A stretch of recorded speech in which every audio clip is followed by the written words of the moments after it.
A lot of people fault modern school systems for not teaching people investment. Do you know why? Because investment is the one key that we all have access to that we could use to pursue wealth. We're not all going to be offered these six-figure salaries in life. That's just a fact. Trust me, I've been wishing on a star for years. That star has clearly not been in communication with my boss. Or maybe he's just not listening because he sucks. Either way, investment is one of the fastest ways to wealth because it's a way to make money beyond your salary. Now, it's not a magic bullet, okay? Anybody who says that it's a magic bullet is lying right to your face. Look at them in the face. Look at them right in the face, because that is the face of a liar. Okay, that's what one looks like. But investment is still quite effective, and it's the best option many of us have. Now, let me explain why it's a one-fits-all approach to improving your finance. You see, if you want to make money from a salary, right, getting a good-paying job, most people have to work their way up to that. Right? Most college graduates, for example, don't get paid a bunch of money straight out of school. They have to work quite a while to prove themselves, to build up trust, just to get to the point where they might even be considered for a boost in pay. And that's just for some people. Some jobs won't even consider their employees for a boost in pay. There are lots of jobs that just pay you a base salary and that's all you're gonna get. If you look at the salaries attached to some of these entry-level positions, they may as well be paying you in seashells. It's absurd. Now, of course, there are careers that pay a lot more from the start, like your doctors and your lawyers, but think about the amount of time positions like those require you to study. Doctors have to do residency. Lawyers have to do pro bono work. It takes time to get paid all the same. That's because success in life tends to require hard work, but it also tends to require strategy. You have to know what to do if you want to build wealth in this world. Hard work alone usually isn't enough. For example, a lot of great A-plus students in school who passed all the tests, did all the readings, finished all the homeworks, did everything that they were told to do, most of them end up with normal jobs, earning normal salaries, which is an awesome situation to be in, but they're usually not rolling in the dough. Unless they're bakers, then they might be rolling in the dough. But if they are rolling in the dough, that might mean they're a bunch of bread perverts.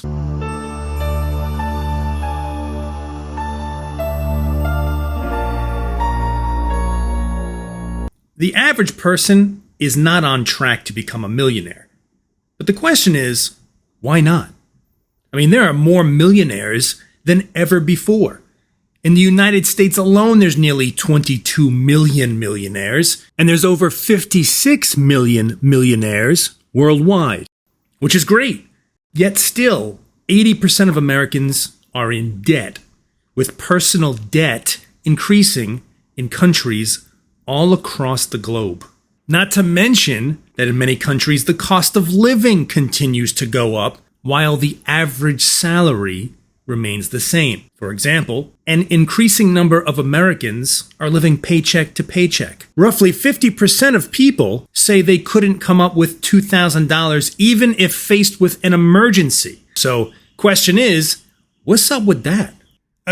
Somebody's getting rich off of all of us going to school, but it's not necessarily us, your typical Jack and Jill student. After all, we're the ones climbing up the hill, just trying to get a drop of water.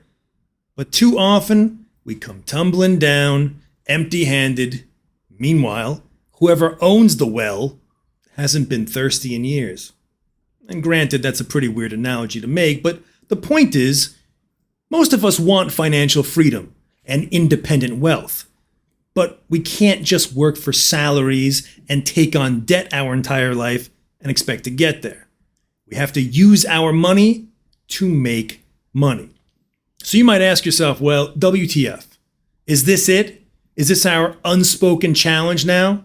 To see if we can survive without debt and get by on an average salary? Is that the game? Because if it's the game, a lot of us don't want to play. And I get it. Many of us have ambitious financial goals, but we're not in a field that's planning to pay us hundreds of thousands of dollars in salary, which, by the way, is most fields. And yet we live in a world that loves showing luxury. Oh, it celebrates luxury, but it keeps luxury very much exclusive. So what do your average Bill and Ted, low to middle class worker do to change their financial standing? I mean, is there some excellent adventure to wealth that we can all set out on? Or are we stuck in some bogus journey through a life of debt and barely making ends meet? Well, we definitely don't want the latter, that's for sure. And that's why learning about investment is so important. It provides an opportunity to build wealth regardless of your economic standing or even your educational background. Thus, why it's such a travesty that so few people learn about it. And you'd think that after all of these years of math classes that we're all forced to take, at least one of them could focus on investment, for example. But no, nope. Because we have to spend time on the utter pointlessness of learning and then relearning how to measure a slope in math class or Pythagorean theorem. What a waste of time. No offense to the slope and or Pythagorean theorem fan clubs, of course.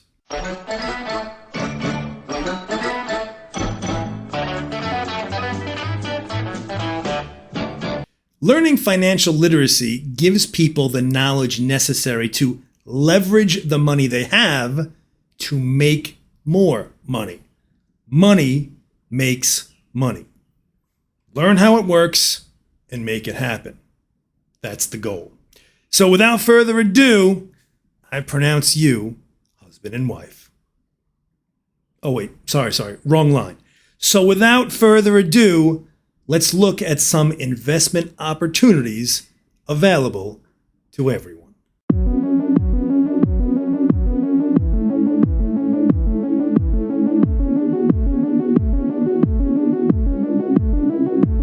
You know, there are tons of investment opportunities available to make money nowadays. The modern world, as interconnected as we all are, makes it super easy to make profits from investing, and you don't even have to leave your house to do it. You don't need to go beyond a simple internet search to start investing. You could do it right now if you wanted to. You could pause this video, invest a bunch of cash, come back in a few minutes, and you'd be a legitimate investor. It's crazy times. It wasn't always that way. So investing is as accessible now as it's ever been. But the question is, what options do we have? It's a good question. So let's talk about it. Let's talk about becoming an investor, and let's talk about what options are available. And let's begin by talking about the two most lucrative, most commonly accepted investment options for the average person: the stock market and the real estate market. And we're going to start off with the stock market.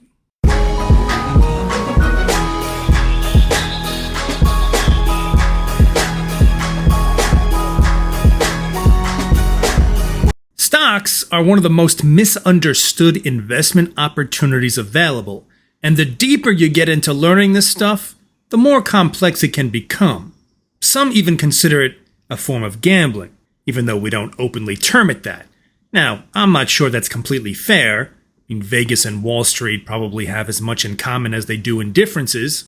Although, at least in Vegas, you could go see a magic show, or maybe a Celine Dion concert. Am I right, everybody? Celine Dion?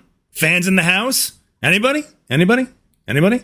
'Cause I'm your lady. Meow, meow, meow, meow, meow. And you are my man. Alright, let's just forget I said anything and move on. One truth that is undeniable is that there aren't many wealthy people who haven't invested in the stock market. Investing in stock offers tremendous opportunity if you learn how the game works. I mean, there are rules to it like anything else. The problem is that even knowing the rules doesn't guarantee you anything. It's like betting on a winning sports team. I mean, how many times did the Patriots lose the Super Bowl when they were still heavily favored to win? Same here. You can invest in a company that seems destined for victory. Big profits.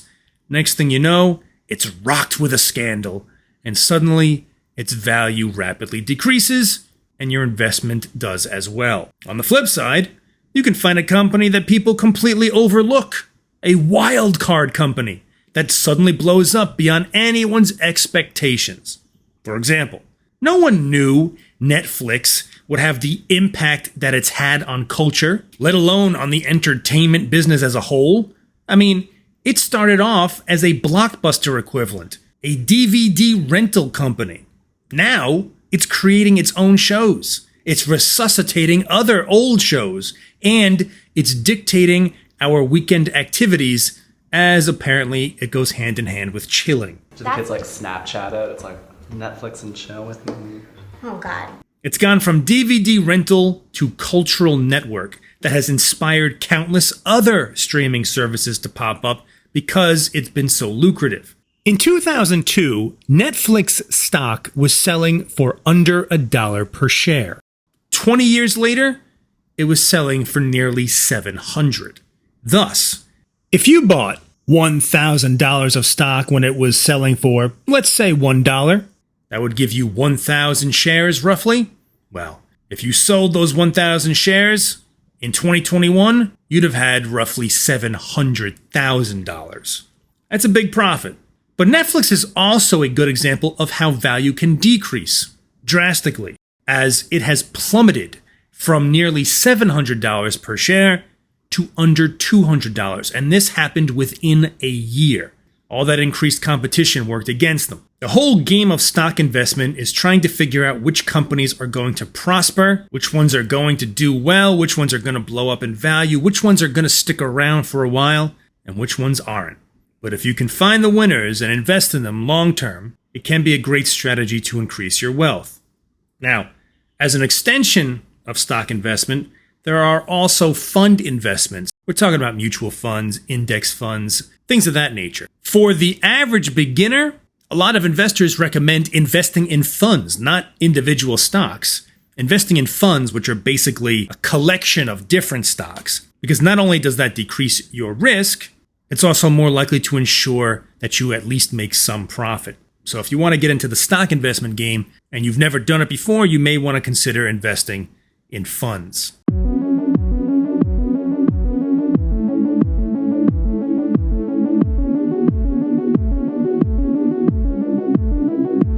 Stocks aside, then of course you have real estate, property.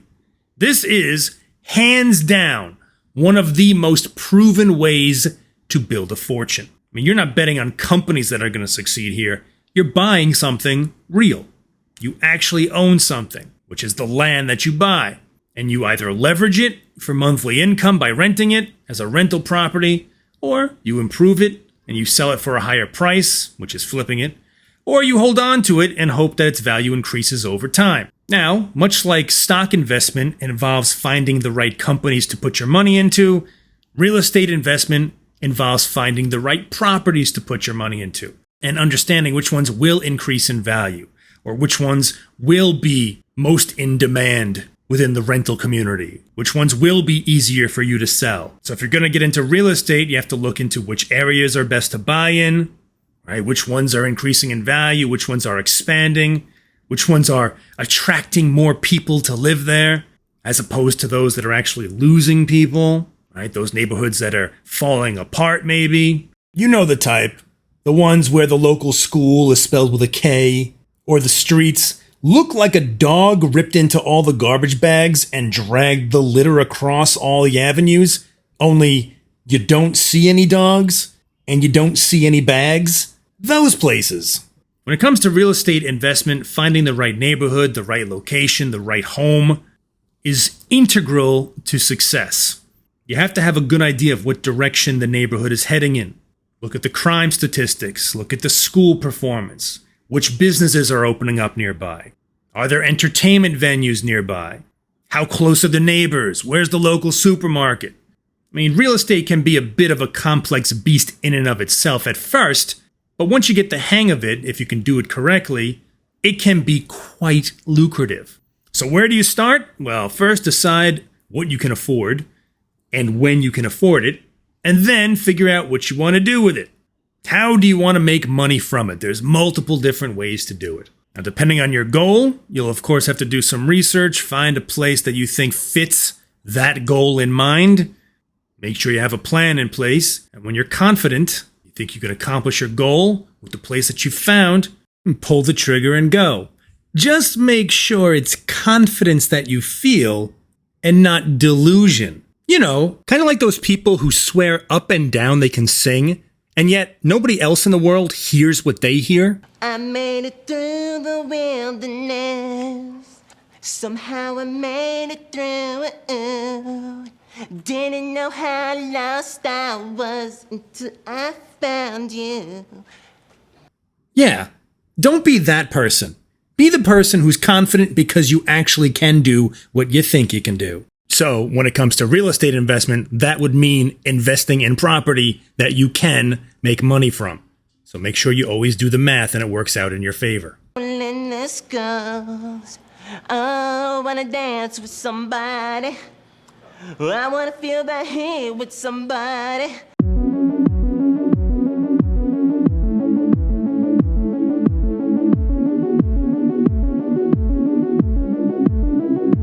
You know that banks make money by lending people money. Hold on, let me correct that. You know that banks make tons and tons of money by lending people money. I mean, if you've ever taken out a mortgage or a student loan, you know how much extra money you pay them in exchange for that loan through the interest rates that they charge. Lots of people have credit cards nowadays. Credit cards do the same. Go look at your credit card bill and see how much money they take if you decide not to pay your balance off immediately. I mean, credit card companies lend money at super high rates. It's like the equivalent of giving a hungry man a $5 sandwich and then telling him that he owes you $20 and has until the end of the month to pay you back. I mean, kind of. Banks are more ethical than loan sharks, but they still want their money. And that's why they exist. I mean, they don't break your legs if you don't pay them, but they will murder your credit score because they're ruthless. Okay, I mean, you're not going to wake up with a horse head in your bed or anything, but you can expect some very scary legal letters in your mailbox if you decide to not give them what you owe. But here's the thing. You see, not everybody who has to borrow money wants to deal with the banks. Some people can't deal with the banks for various reasons. Others just aren't interested in doing it. So how do they get financing? How do they get loans? Where can they find the money that they need? Well, what about you? See, nowadays it's easy for strangers to lend each other money.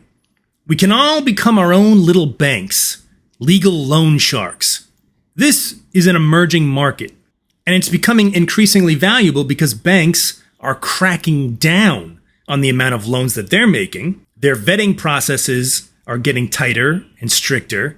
They're denying a lot more loans. So who do those people go to when they need to borrow money? Thus, the rise of social lending. People lending people money, and the internet has made it easy for you to get involved. This is what is known as peer-to-peer lending. See, several sites already exist that want to connect wannabe lenders to wannabe borrowers. And there are plenty of these peer-to-peer lending sites that exist, each with their own unique approach to lending. Some of the more popular sites include Prosper, Upstart, Lending Club, Peerform. There's tons of them. Now, it is advised that you do research on which of these companies is best for you because many of these peer-to-peer lending sites go through dramatic changes quite often. For example, one of the pioneers of peer-to-peer lending, the Lending Club, no longer facilitates peer-to-peer lending, although they do still offer other investment vehicles. And a site like Virgin Money, which also allowed peer-to-peer lending, decided to stop the service altogether after offering it for only a short time. So there is a lot of fluctuation in this market. But still, they offer a potentially lucrative investment opportunity for people who want to put their money to use. They also allow individuals to lend money to borrowers in search of a loan, just like a bank would, and collect interest as a result. Now, the amount of interest an investor can collect varies, and it often depends on the risk of the loan. Investors will often earn a higher percentage for loaning to people with lower credit scores, for example. But there is also a higher likelihood that that borrower may not be able to pay off the loan, which of course would be a loss to the lender. So the higher the risk, the higher the reward. Now, some of these sites even allow you to formalize lending between you and a friend or family member. So let's say you want to lend money to a friend or family member, but you want to do it formally, just so you can ensure the likelihood that you're going to get paid back. You know how grandma is, always borrowing $20 for hard candies and never paying it back. I love the grapefruit flavored. I'll pay you back next week, I promise. Well, you can use some of these peer-to-peer lending sites to do just that, to establish a formal borrowing agreement. I mean, some of these sites will even manage the loan for you. They'll send documents, they'll send payment reminders, annual statements, just like people would receive for a bank loan. So these types of sites can formalize something that is often informal. So informal that sometimes family or friends never pay family or friends back. And that is another reason why the peer-to-peer lending market has emerged. Friends and families always want to help each other, but that doesn't mean that they want to lose their money while doing so. So now you can easily formalize it. Paying family and friends back is a lot easier because we all know when you owe family and friends money, it can make Thanksgiving a weird part of the year. I mean, nobody wants to have that awkward confrontation at the dinner table. You still owe me $20, Uncle Jim. I'm taking half the turkey with me as collateral. I mean, that kind of thing can just get ridiculous. So sites like these can make things a lot more streamlined, a lot more feasible when you want to lend money to people that you know, and it gives an opportunity for you to make interest off lending it to people you don't know. But of course, if you're not interested in doing this kind of stuff, there are other investment opportunities that you can take advantage of. Now, maybe you don't want to lend money to people. Okay, cool. How about lending money to an emerging business? Because you can also invest in startups. It's the same premise. You lend money, you get that money back with interest later. Now, to clarify, I'm not talking about crowdfunding sites, right? You're not donating money. You are lending money, okay? I'm not talking about platforms where you contribute $500 and the business gives you, a prototype of the balloon motorcycle that they're inventing or whatever. I'm talking about businesses that will pay you back interest because you are an investor. They're not just going to give you a shout out. Seedrs is just one example of a platform that hosts companies looking for funding. There are lots of others, including Crowdcube, Fundify, Our Crowd. There's tons, each with its own advantages and disadvantages. So if you're interested in this, check them out, compare. Of course, if you do decide to do this, try to choose a platform that vets its borrowers to ensure that you take as little risk as possible.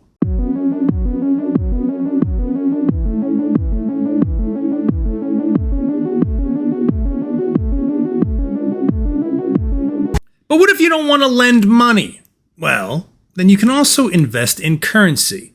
Of course, the cool, hip investment right now is cryptocurrency. Crypto, like Bitcoin or Ethereum. They're technically controlled and governed by those who own it. It's almost like an open source currency. Actually, that's the way it's been described. They're online currencies that go beyond borders. They're not associated with any country or any government. And furthermore, some crypto, like Bitcoin for example, have been capped at a certain number. In other words, there's only so many of them that can be owned. The amount of Bitcoin, for example, has been capped at 21 million. Thus, theoretically, a crypto like Bitcoin will never go beyond that amount, that 21 million, which helps to prevent inflation because it helps to preserve the value of the coin. Thus, the value of the coin itself is left up to the rules of supply and demand. The more people want it, the more valuable it will become. So why would people want to use a crypto like Bitcoin instead of just using debit or credit or cash? Well, for one, it can be used quickly and with little transaction fees. I mean, transfers can be done within minutes, whereas some banks may even take a few days to make transfers. I mean, the reason it's able to go faster is because it doesn't go through the same level of checks and balances that a bank transfer requires. Furthermore, it's also relevant worldwide. Again, it's not unique to one country, so it can be used to make purchases from online vendors in a bunch of different countries. Now, some drawbacks to crypto investment include the fact that it is quite volatile and its value can drastically increase or decrease rather quickly. Plus, it is somewhat controversial as a lot of people debate whether or not it's a legitimate currency, and it is a currency that has gained more popularity but is certainly not accepted everywhere.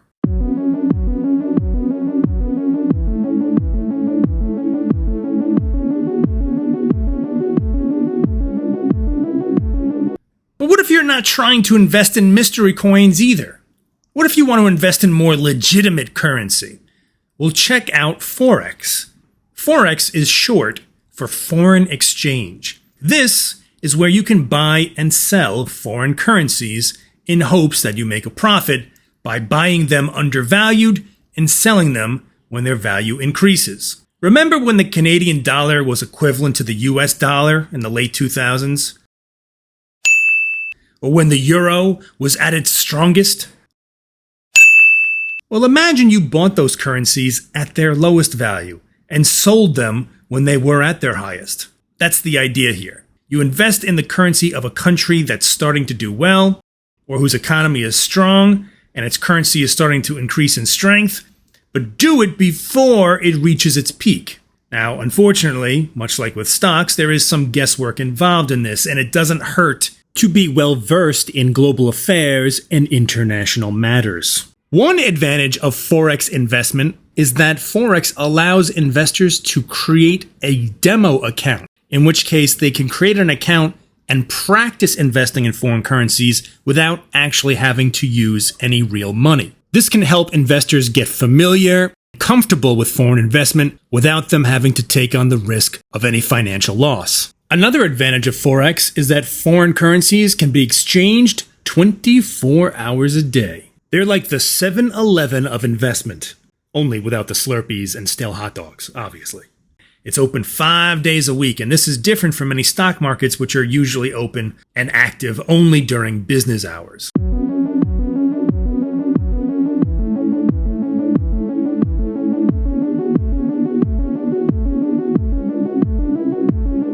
Collectibles are probably the most common, well-known version of investing in appreciation, beyond real estate. Collectibles are exactly what they sound like. Stuff that you buy that you anticipate will increase in value over time. Popular examples over the years have included baseball cards, comic books, Pokemon cards. People have collected and sold stamps, antiques, coins, unopened video games, DVDs or CDs from back in the day. I mean, essentially a collectible could be anything.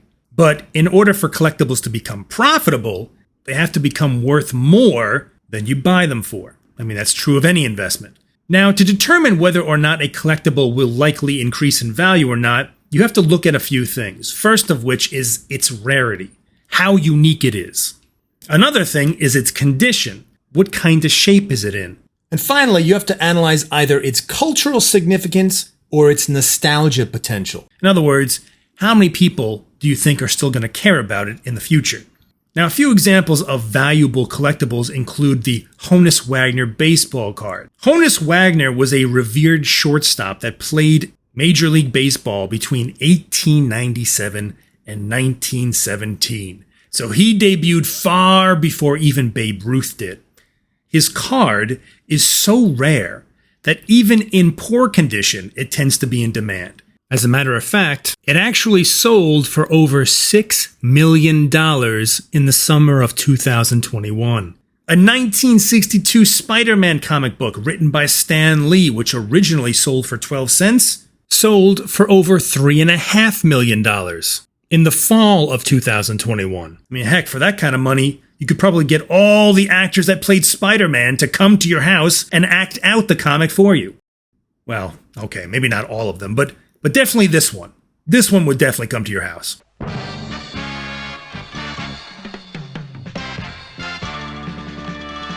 Another example is a bottle of Chateau Lafite, a French wine from 1787 that was once owned by the U.S. President Thomas Jefferson.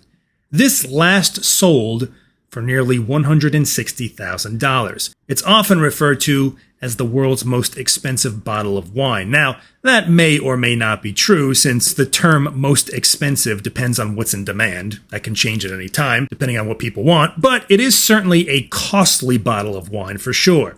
Now, I don't know if spending $160,000 on a bottle of wine would be as smart of an investment as, say, a home that you could buy for the same price, especially because if you did own it, you would have to lock it up. We're talking 20, 50, maybe 70, 75 locks on the cabinet, in addition to wrapping it in some sort of astronaut alien material that bounces just to make sure that nothing happens to it. A $160,000 bottle of wine? I mean, you can't keep that out.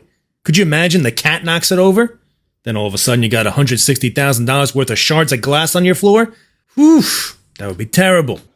Son of a bitch! I mean, you can't even enjoy the taste of the wine. You have to just look at it. Look at this old bottle of wine here. Let's just stare at the bottle. It's so old.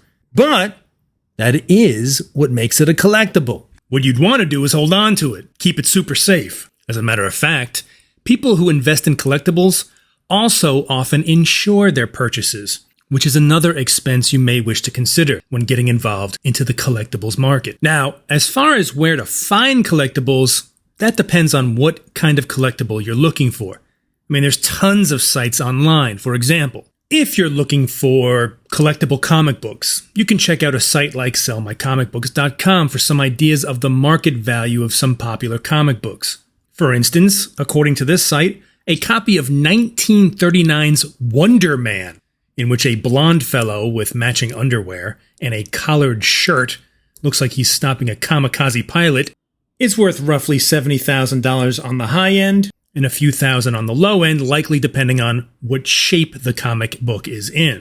The first Superman comic is also listed, selling for between a few $1 million on the high end and $100,000 on the low end. So, if nothing else, this can give you an idea of the range in which certain comics go for. Now, if you want to collect video games, you can check out a site like GoCollect.com. They give an idea of how much video games across multiple platforms are selling for, and they often link to actual sales happening right now. For example, let's check out how much this old 1989 Back to the Future game for Nintendo is selling for in its original packaging. As you can see, it's going for an asking price of around $3,000 US. Not bad for a game that once sold for roughly $50. Let's check out this old Batman game for Nintendo from around the same time period. As you can see, similar price tag, around $2,700, which is also not bad, especially given the fact that this game sucked. Which goes to show, there's always collectors out there that will collect anything. There's also sites like Rare-T that lists celebrity and entertainment collectibles such as signed memorabilia. Regardless, depending on what kind of collectible you want, baseball cards, Pokemon, furniture, antiques, you can find a place selling them online. Speaking of antiques, there are also those occasional stories about people buying highly valuable collectibles from these random antique shops in which the owner, and usually the buyer, had no idea how much it was actually worth. For example, a woman bought a Roman bust at a Goodwill store in Texas for $35 US. Now, unbeknownst to her and the store owners, the bust was actually a 2,000-year-old piece of art from ancient Rome, that was likely stolen from Germany during World War II. It has been described as priceless, which is worth far more than $35. So sometimes getting into the collector's game involves a keen eye and occasionally a little bit of luck. Overall, the benefits to collectibles is that they can be fun to collect, and they are real, right? They are tangible, much like real estate. It's an actual thing that you own, unlike stocks, for example. However, the drawbacks include the fact that you need to be highly responsible with them. There is a ton of fraud in the collectibles market, so you always need authentication and to be very, very wise and shrewd with your purchases. And the market is quite volatile because these collectibles are only worth what someone else is willing to pay for them.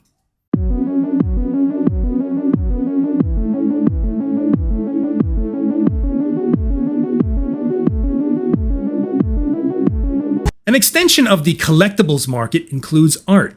Art is commonly used by wealthy people to hold value. It's actually a common trick that rich people use to avoid taxes, but that's another story. Now, some art collectors collect art because they love art. Others do it because if you get the right piece by the right artist, it'll continue to increase in value. Now, if you're into art investment, there's all types of online markets nowadays that allow you to buy art from the comfort of your home. Artsy and Masterworks are two of the more popular online platforms at the moment. Now, Artsy is a site where you go and you can buy actual art. It's usually done through auctions, so you bid on what you want, and if you win, you get it. Masterworks is a little bit different. Masterworks is a site that allows you to invest in the art market itself without ever actually buying paintings, similar to how investing in mutual funds works. So basically, the Masterworks platform will buy a bunch of art pieces and you're investing in the collection of the art itself. And if the value of the collection increases, so does the value of your investment.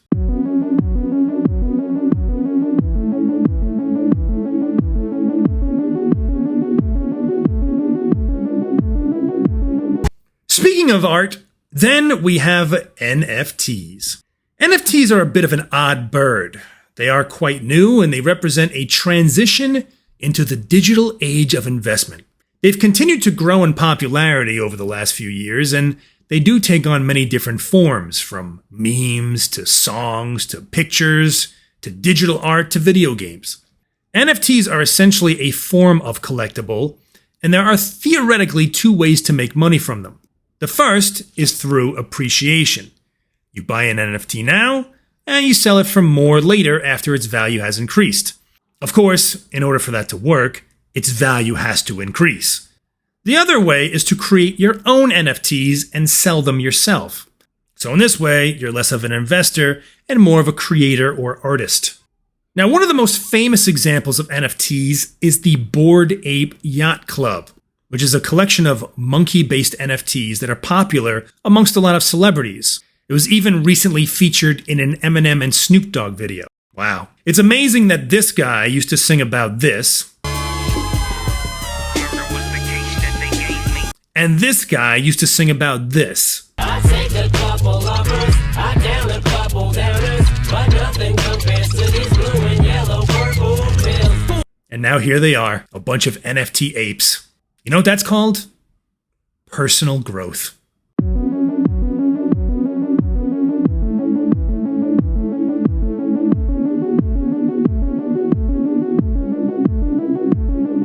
One more opportunity we'll mention here is investing in tax liens. Now, this depends on what country you're in, but I'll discuss the US specifically. When a homeowner doesn't pay their property taxes, the government puts what's called a lien against the property. That means the owner cannot sell the property until these taxes are paid. Now, a lot of people don't know this, but you, a complete stranger, can pay people's tax liens for them. This is usually done through an auction. Now you might say, why would I pay somebody else's tax bill? Well, because once you do that, the homeowner now owes you that money. And they have to pay you interest on it now as well. Now, of course, there are some dangers here. Right? There's always risk that the owner won't pay. But some places actually give you the right to seize the property if the homeowner doesn't give you the lien money, the money that they owe you for paying off their taxes. If they don't pay you, in some places you actually have a stake to their property. Now, of course, there's lots of rules involved in this, and it's probably not the best starting point for a new investor, but it is an option that exists, and it's one you should be aware of. A lot of investors like opportunities like this because they can win in one of two ways. Either they get reimbursed the money that they pay on the tax lien in addition to a relatively high interest rate, or they get a house out of the deal. However, do keep in mind, people who don't pay their property tax are often people who have fallen on bad times, have had some bad luck. So although an investor could get their home, which could be a nice little perk, it would often be at somebody else's expense.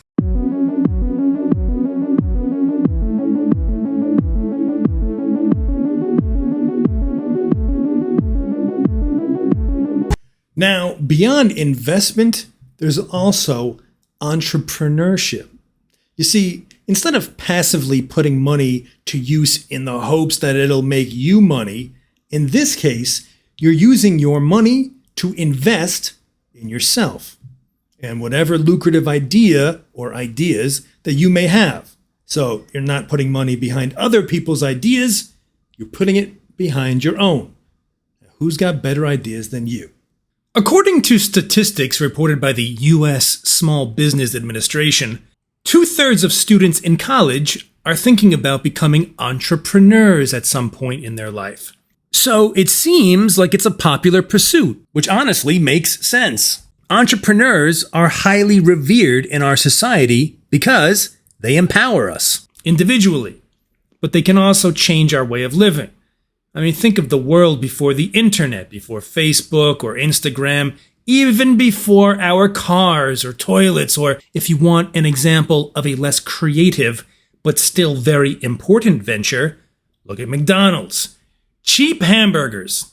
I mean, that's what it offers, right? Or Poland Spring bottled water. A company selling a resource that is free to most of us, but still makes millions of dollars a year selling what we already have in our kitchen, which is proof that planning and marketing can sometimes be more important than the product itself. I mean, look at the pet rock if you don't believe me. Now, keep in mind, to be an entrepreneur, you don't necessarily need novel ideas. You don't have to be an inventor, but you do have to be a clear thinker. You can take what has worked for others and follow the same path, but you must know that path, or at least a path to success.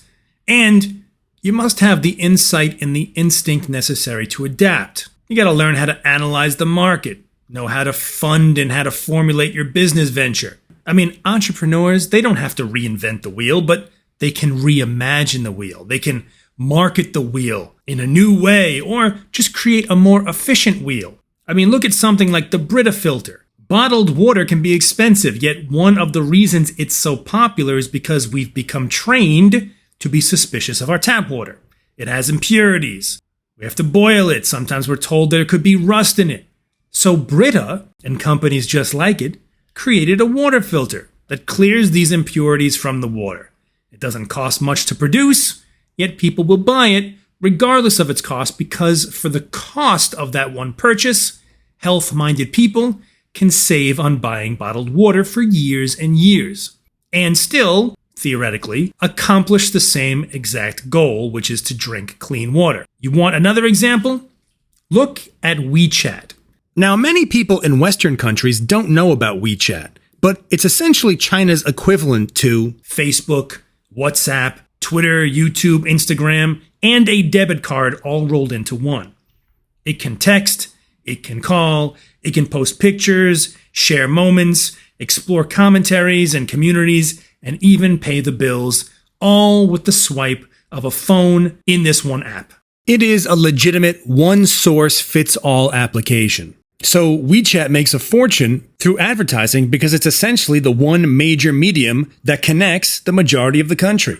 So while advertisers who are advertising in the US or Canada, for example, have to weigh whether they want to advertise on YouTube, or create posts on Facebook, or tweet on Twitter, or write a blog for Blogger, if that's even still a thing.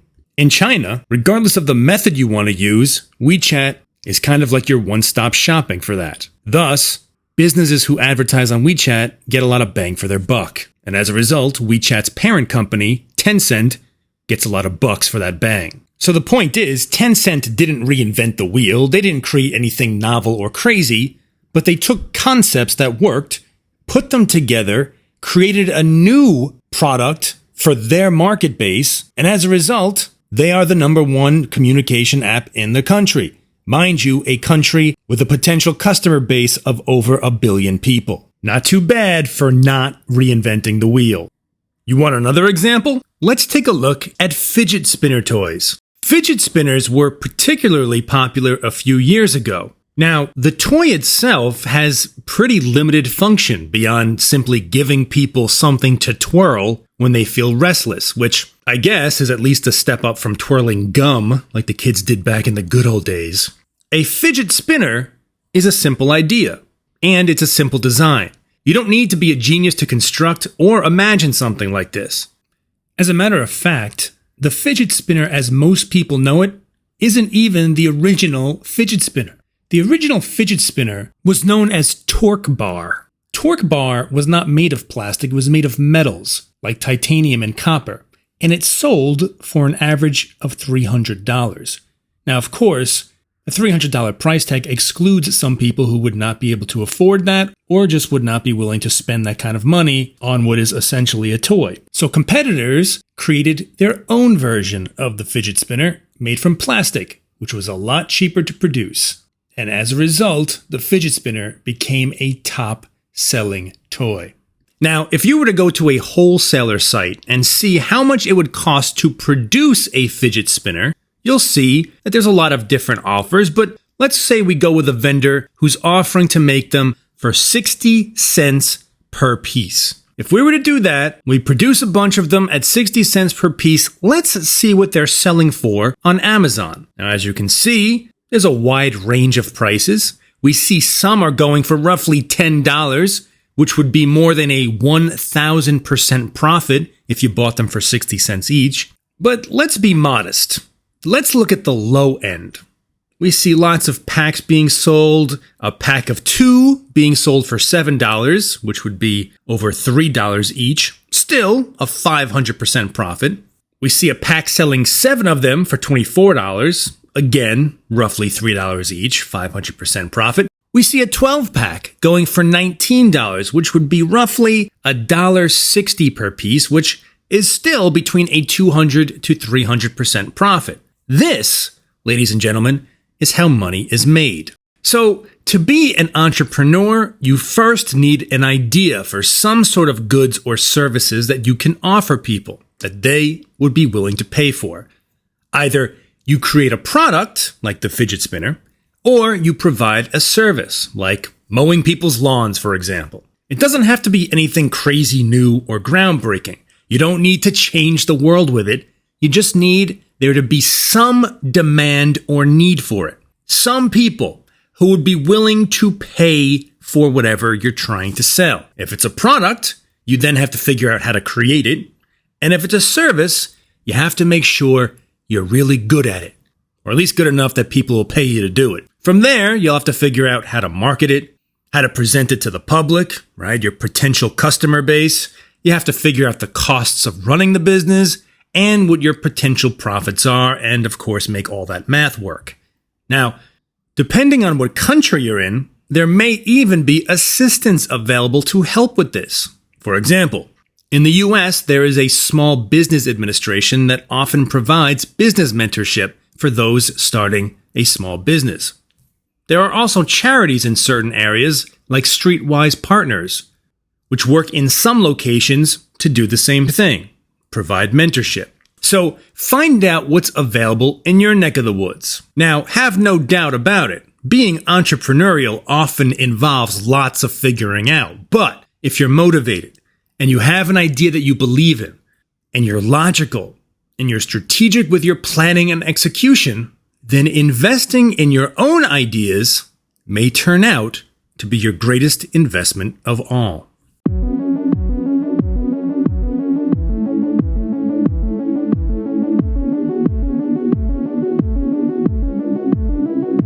So there you go, a general overview of some investment opportunities available to anyone who's driven enough to get into the game.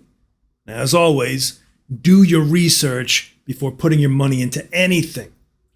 Investment generally carries some risk to it, so you want to make sure that your risk to reward ratio is in favor of reward. Also, keep in mind that wealth tends to be built over time. So, there's no better time to start investing than the present. We all have monetary goals, right? Financial dreams, if you will. We hope this class has been helpful in moving you closer to your pursuits. We encourage you to go and actualize those financial goals. Become those dreams, whatever they may be. Because after all, they're certainly waiting for you.